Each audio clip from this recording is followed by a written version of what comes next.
Hello and welcome to Jim Dillard Fishing. Relax and learn as Jim shows you tips and tricks from his professional fishing days. Brought to you by Capri Sun and Craft Foods, Yamaha Outboards, Ranger Boats, Minn Kota Motors, 715 Baits, and Humminbird.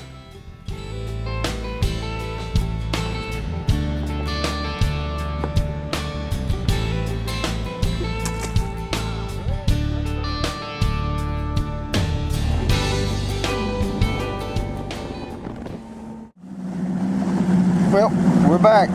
It's another day and it is cold. We're gonna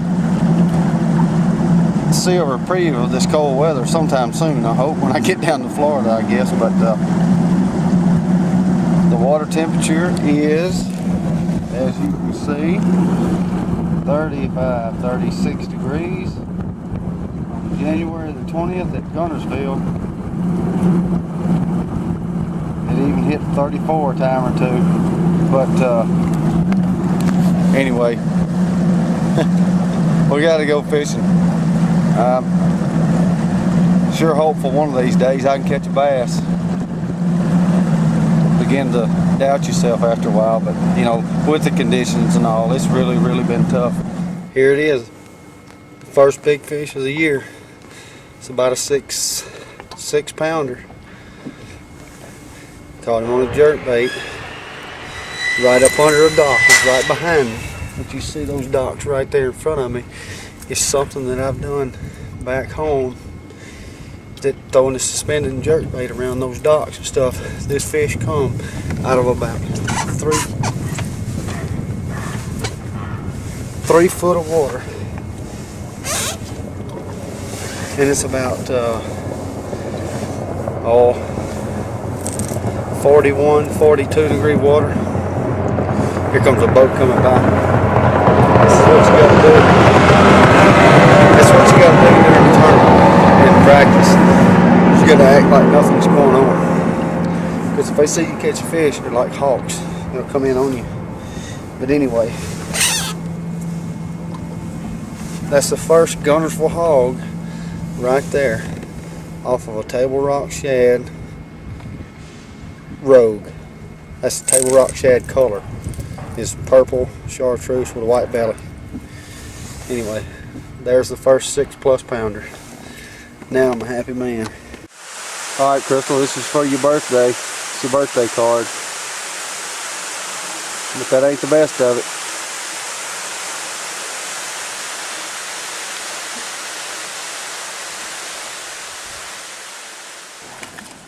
Yep. You got a little one on Kentucky Lake. Look at that.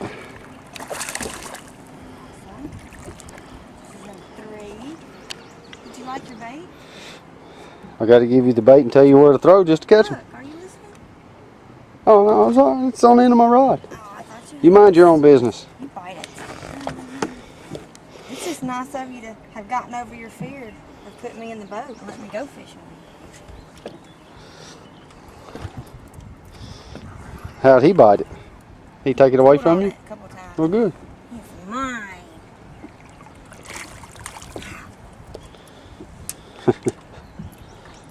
Get him kicking up out of the water. Look at there. He saw you and ran. Yeah, that's all right. Oh, you might keep. No, I don't think so. On my scale, he does.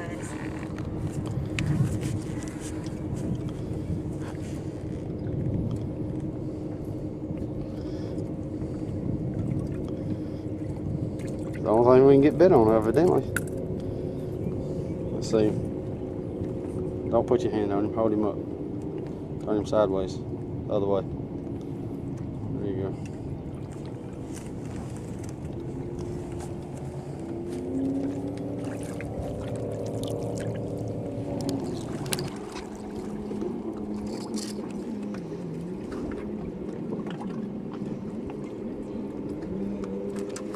It's got a full belly.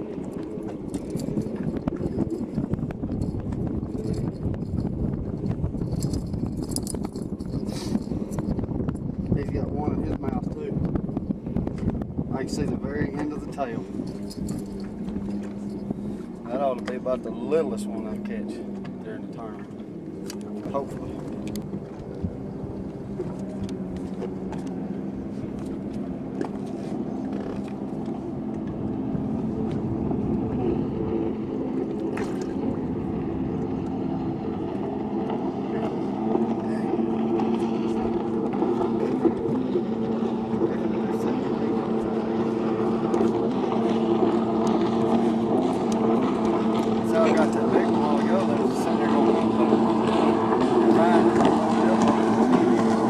He made me put my rod down where I was catching fish after fish too, so I could film him. By the way, it's Memorial Day weekend here on Kentucky Barkley.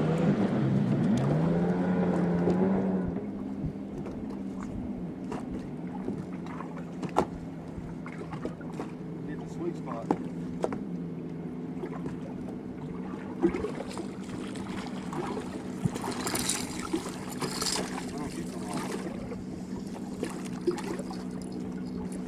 I want that little one to come out.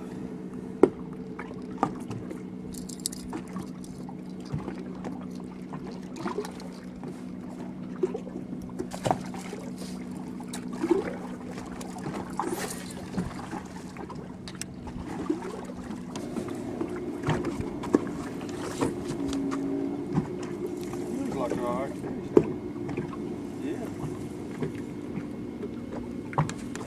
Don't look like a keeper, but you like the pull.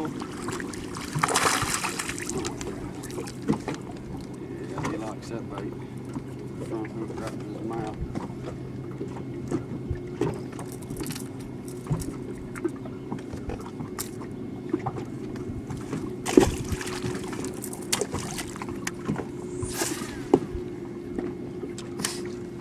There's a bunch of them there.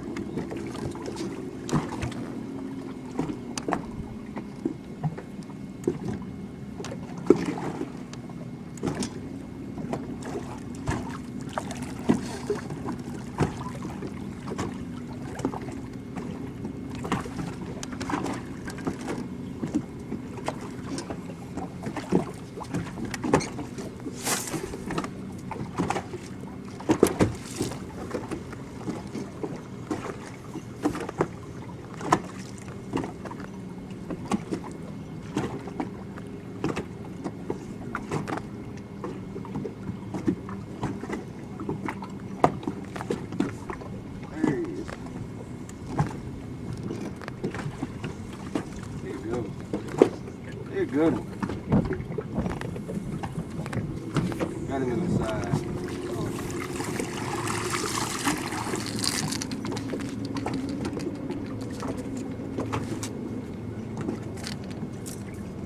Oh, when you hit a place when they're watered up, you can just catch them. Cast after cast. Dang, I was hoping there'd be some more bigger ones there. And that many casts out of that many fish.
I seen your rod.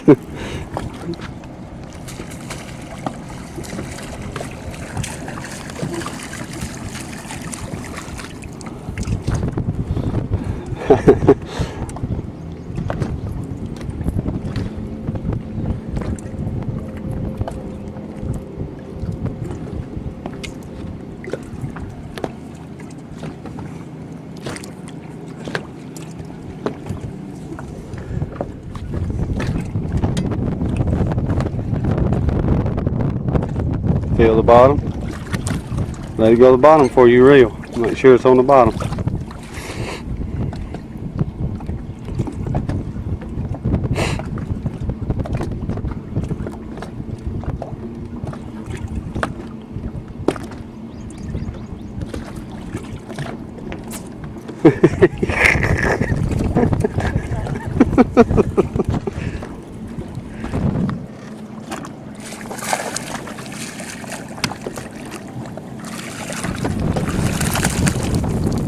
Oops.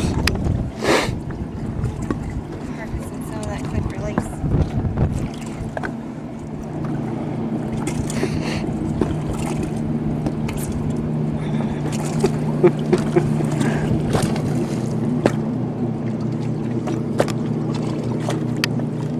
I like this kind of fishing.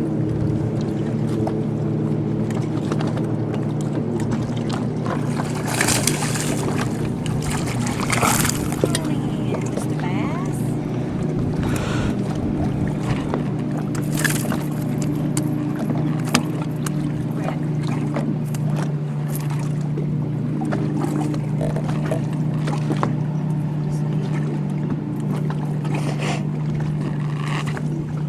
They're getting bigger.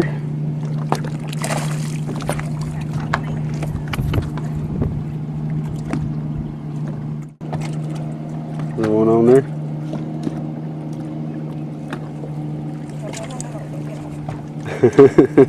Yeah, you set the hook again. Where's he at? Big one. Gosh, they're loaded up at this place.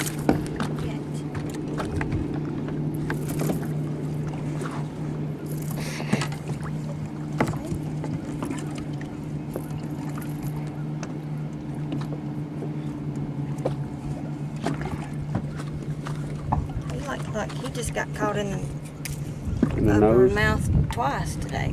See the other side? Yeah, we might have caught him already.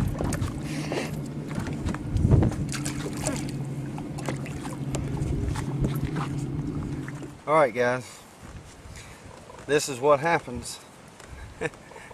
We've got all this stuff against us. We've got spraying grass on Toho. They sprayed on cypress. They sprayed on Hatchnahaw 4 or 5 days ago. Kissimmee they have not sprayed, but we've only caught a few fish down there. So everything's against us, and I put it where I put in this morning's where you saw the helicopter and things like that flying around, and all the operations they were doing to kill the hydrilla. Now we done run into something else. I was running down the canal. I said, to heck with it, Toho, I'm gonna come down here to Cypress or Hatchnahaw, and I'm running down the canal eating an orange, and my boat starts slowing down, and I don't know why. So I took out, and when I got over to where I'm at right now, I called the Yamaha guys, and there's one guy coming down. I thought it might have been something with my motor, but I finally got over here where I could pull my lower unit up out of the water, pull my motor out of the water where it's calm. The wind's blowing probably 30, and hadn't caught any fish or anything like that. So it's just another one of them days. And when I pulled my prop out of the water, that's what I got. It's missing an ear. If you can see right here, it's missing. It's supposed to look like that, but it don't. It looks like that. So anyway, I've taken this one off already, and I'll let you guys see how you do it on the water without getting wet. So I've got my other prop sitting here waiting. It's always good to take a spare prop with you. You've got to have things like this to take care of business. I mean, when you're doing this for a living, or not, it doesn't matter. You need to have your tools and equipment to fix whatever you think might go wrong. Prop is one of the main things. You won't get back without an extra prop. Got my pliers, got my wrench. It's just a 1/2 inch drive socket with a 1 1/16 socket on the end of it, and had a extra pair of side cutters if I needed to get to it if it was too tight, or if I dropped my other pliers. So now we're good to go.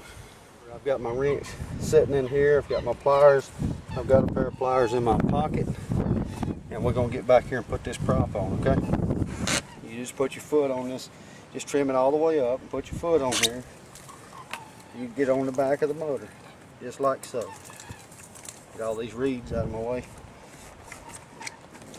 All you got to do is put your knee down, just like this. Okay, get comfortable. Now just reach over the top of the motor.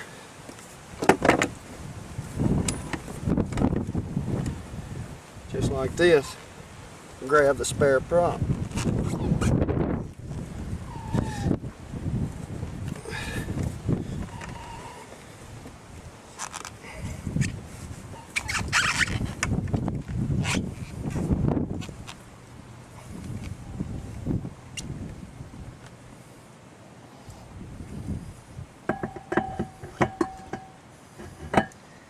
Right on there it goes. I've got the washers and the nut and everything in my pocket. So you just get a good handhold and you got to put the washer on.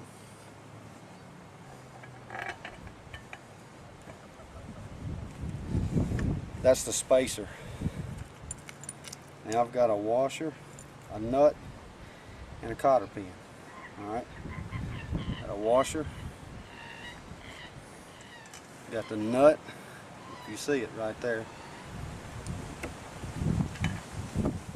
Now I've got the engine in gear, so to give me a little resistance, they make little blocks that fit right along in here, but I don't have one with me, or you can take a 2x4.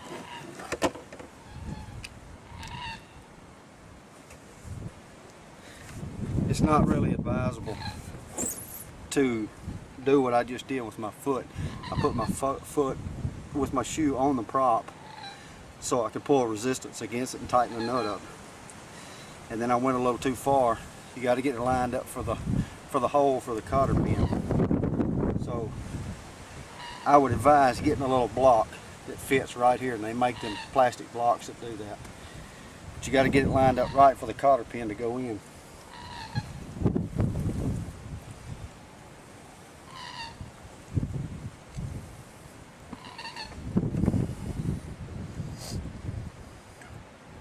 Cotter pin's in. Get my little pliers. Bend that thing down.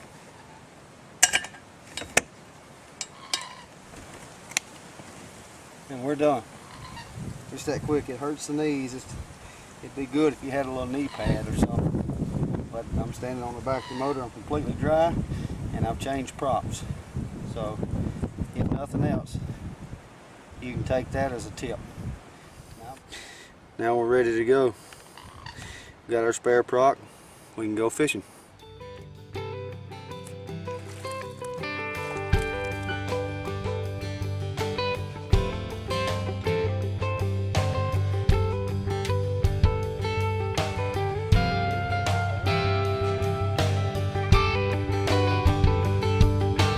Let's measure him. I think he might go 15 minutes.